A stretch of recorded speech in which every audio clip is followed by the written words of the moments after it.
Merge sort is wonderfully reliable, but it has a faster friend, at least in practice, Quicksort. And its whole trick is something called partitioning.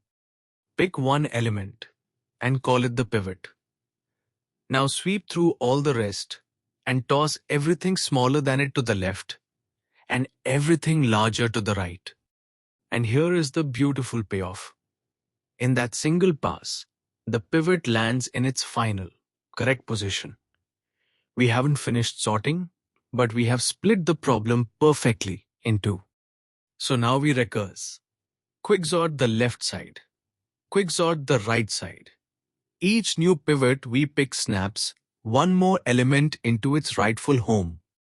On average, Quicksort is O of n log n, and it's often faster than merge sort in the real world because it sorts in place, needing almost no extra memory.